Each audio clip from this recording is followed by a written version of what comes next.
જય શ્રી કૃષ્ણ. પ્રિય વૈષ્ણવજનો, આજે આપણે પુષ્ટિ સત્સંગ સાગર ચેનલમાં શ્રી ગુસાઈજીના ચતુર્થ લાલ એટલે કે ચોથા લાલજી શ્રી ગોકુલનાથજીનું પ્રાગટ્ય એના વિશે આપણે સત્સંગ કરશું. તો એ પહેલાં જો આપે પુષ્ટિ સત્સંગ સાગર ચેનલને સબસ્ક્રાઈબ ન કરી હોય તો સબસ્ક્રાઈબ કરજો તથા અન્ય વૈષ્ણવ મિત્રોને શેર કરજો, જેથી સત્સંગના નવા વિડીયોઝ તેમને સુધી પણ પહોંચી શકે. હવે આ શ્રી વલ્ભાચાર્યજીના દ્વિતીય લાલજી શ્રી ગુસાઈજી અને શ્રી ગુસાઈજીના ચોથા લાલજી એટલે કે શ્રી ગોકુલનાથજીનું પ્રાગટ્ય વિક્રમ સંવંત 1608માં માગસર સુદ સાતમને ગુરુવારના દિવસે અડેલમાં થયું હતું. તેમને ઘરમાં સૌ વલ્લભના નામે બોલાવતા. તેઓ બાળપણથી જ ઘણા તેજસ્વી હતા, એટલે જ આપમાં શ્રી ગુણનું પ્રાગટ્ય છે એમ કહેવાય છે આપ. અને એના માટેનો એક શ્લોક પણ છે કે યસ્ય સ્મરણ માત્રેણ ગોકુલેશ પદાશ્રય જાયતે સર્વભાવેન તમ વંદે ગોકુલેશ્વરમ. જેના સ્મરણ માત્રથી સર્વાત્મ ભાવથી શ્રી ગોકુલેશ પ્રભુના ચરણ કમલનો આશ્રય સિદ્ધ થાય છે તેવા શ્રી ગોકુલનાથજીને હું પ્રણામ કરું છું. હવે શ્રી ગુસાઈજીએ તેમને શ્રી ગોકુલનાથજી ઠાકોરજી પધરાવી આપ્યા હતા. તેમના લગ્ન સંવંત 1624માં જેઠ વદ બીજના દિવસે મથુરામાં થયા હતા. તેમના વહુજીનું નામ શ્રી પાર્વતીજી વહુજી હતું. તેમને 3 પુત્રો હતા, શ્રી ગોપાલજી, શ્રી વિઠલેશજી અને શ્રી વ્રજરત્નજી. તેમને એક બેટીજી હતા, શ્રી રોહિણીજી તેમનું નામ હતું. આપણા પુષ્ટિ માર્ગમાં તેમને સૌ માલા તિલકના રક્ષણહાર તરીકે ઓળખાવે છે અને ભક્તિભાવથી આપણે પણ તેને વંદન કરીએ છીએ. શું કામે કે તે સમયમાં ઉજ્જૈનમાં રહેતા ચિદ્રૂપ નામના એક સંન્યાસીએ બાદશાહ જહાંગીરને કાન ભંભેરણી કરી અને બાદશાહે હુકમ કર્યો કે કોઈ તુલસી માળા અને વૈષ્ણવી તિલક કોઈએ ધારણ ન કરવા એવો બાદશાહ પાસે હુકમ કરાવ્યા ચિદ્રૂપે. સાથે સાથે દરેકે રુદ્રાક્ષ અને ત્રિપુંડ ધારણ કરવા એવો પણ હુકમ કરાવ્યો. રાજ્યના સર્વ અમલદારોને આ હુકમનો અમલ કડકાઈથી કરવાની તાકીદ કરવામાં આવી. ચિદ્રૂપે પોતે પણ આ બાબતે વૈષ્ણવને ખૂબ પરેશાન કરતો હતો. આવો હુકમ ધર્મના સિદ્ધાંતોથી વિરુદ્ધ છે એવું શ્રી ગોકુલનાથજીએ શાસ્ત્રાર્થ કરીને પુરવાર કર્યું. છતાં જહાંગીર અને ચિદ્રૂપ બે ન માન્યા. બાદશાહને સમજાવવા માટે શ્રી ગોકુલનાથજી કાશ્મીર પધાર્યા. કારણ કે બાદશાહ જહાંગીરે તે સમયે કાશ્મીરમાં ત્યાં રહેતો હતો. શ્રી ગોકુલનાથજીની વય તે સમયે લગભગ 80 વર્ષની હતી. તો આવડી 80 વર્ષમાં આ માલા અને તિલકના રક્ષણ માટે છે છતાં પોતાની શ્રમ કે એવી કાશ્મીરની કડકડતી ઠંડીની પરવા કર્યા વગર સ્વધર્મના રક્ષણ માટે આપ ત્યાં પધાર્યા. જહાંગીરને સમજાવ્યો પણ તે ન માન્યો, કારણ કે ચિદ્રૂપે તેને બરોબર ભંભેર્યો હતો.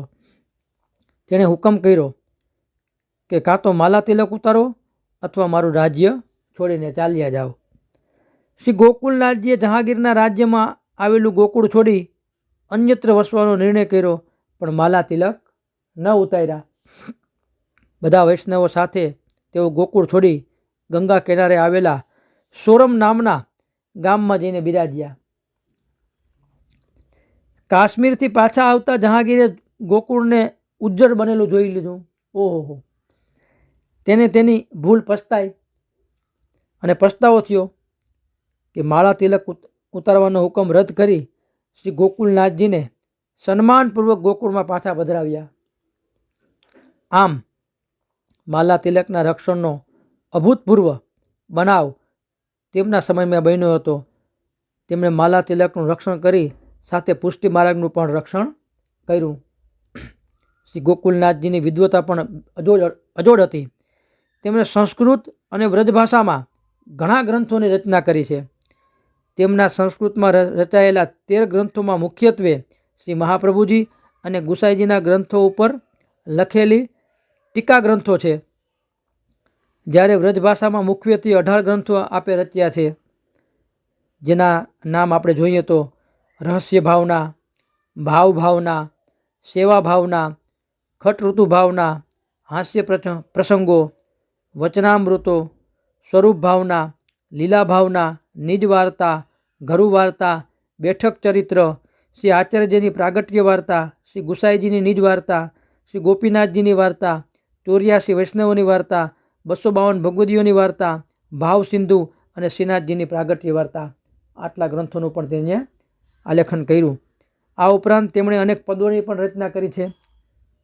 તેમને વ્રજભાષામાં ગદ્ય સાહિત્યના પિતા કહેવામાં આવે છે ગોકુલનાથજીને, કારણ કે પુષ્ટિ માર્ગમાં વ્રજભાષામાં ગ્રંથો લખવાની શરૂઆત જ તેમણે કરી. વ્યવસ્થિત રીતે ગદ્ય સાહિત્ય લખવાની શરૂઆત તેમના સમયમાં થઈ. 400 વર્ષોથી તેમના દ્વારા રચાયેલા આ વાર્તા ગ્રંથો, બેઠક ચરિત્ર વગેરે વૈષ્ણવને ઘેર ઘેર દરરોજ સત્સંગમાં ભગવદ્ વાર્તા રૂપે વચાય છે વ્રજભાષામાં. તેમણે એક વખત ગુજરાતનો પ્રવાસ કર્યો.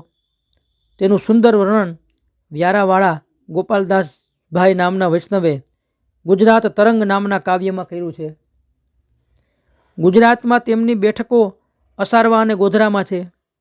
ગોકુલમાં શ્રી ગોકુલનાથજીના મંદિરમાં તેમના શ્રી બેઠકજી બિરાજે છે. તદુપરાંત વ્રજમાં ઘણા સ્થળે પણ તેમના બેઠકજી છે. તેમના સેવકોને તેમના ઉપર અનન્ય ગુરુભાવ અને ભગવત ભાવ હતો. આપસીની વ્યવહાર કુશળતા અને વિશિષ્ટ પ્રકારની વચનામૃતની શૈલીથી વૈષ્ણવોમાં તેમનો અધિક પ્રભાવ હતો. આજે પણ તેમના સેવકોમાં દ્રઢ અનન્ય ભાવ જોવા મળે છે. આપ શ્રી ભૂતળ ઉપર 89 વર્ષ બિરાજ્યા. સંવંત 1697ના મહાવદ નોમના દિવસે આપે નિત્યલીલામાં પ્રવેશ કર્યો. તે સમયે એ સમાચાર સાંભળીને તે સમયે તેમના 78 સેવકોએ પણ તેમના વિરહમાં જ સહજ રીતે પ્રાણ ત્યાગ કર્યો. તેમના સેવકો તેમને ભગવત ભાવથી શ્રીજી કહીને સંબોધતા. તો આવા માલા તિલકના રક્ષણહાર શ્રી ગોકુલનાથજીને આપણે ભક્તિભાવથી વંદન કરીએ અને તુલસી માળા પહેરવાનું અને તિલક કરવાનું કદી ભૂલીએ નહીં. તો શ્રી ગોકુલનાથજીની વધારે પણ બિહારીદાસજીએ ગાય છે કે બહોરી કૃષ્ણ અબ કે શ્રી ગોકુલ પ્રગટે શ્રી ગોકુલનાથ, પરમ પ્રસન્ન ચતુર ચિંતામણી, ઘટગુણ લીને હાથ, નિજપુર આજ આનંદ બધાઈ, ઘર ઘર મંગલ ચાર, સદત સિંગાર સકલ બ્રજ બનિતા, બાંધત બંધન વાર.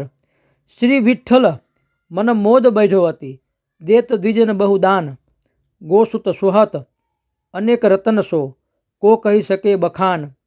માગધ સુત પઢત બંદીજન, કરત વિમલ ગુણગાન, મિટ્યો તિમિર અજ્ઞાન સબનકુ, ઉદયો કોટિક ભાન.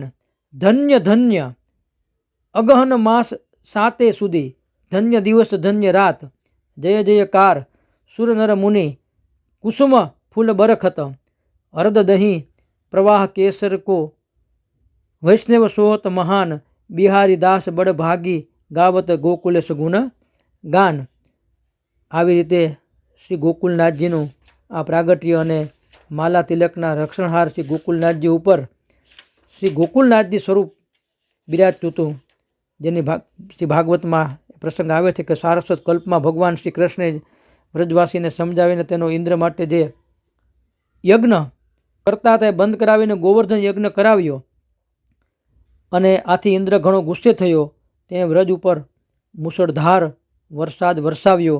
વ્રજવાસીઓનું રક્ષણ કરવા શ્રી કૃષ્ણે 7 દિવસ સુધી ગિરિરાજ પર્વત પોતાની ટચલી આંગળી ઉપર ધારણ કર્યો.